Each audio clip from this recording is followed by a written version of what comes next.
मरही के बाटे तो मार दो न जान से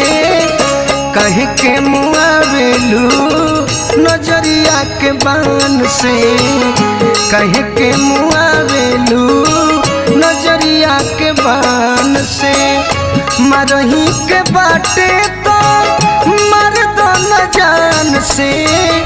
मरही के बाटे तो मार दो न जान से कह के मुआवेलू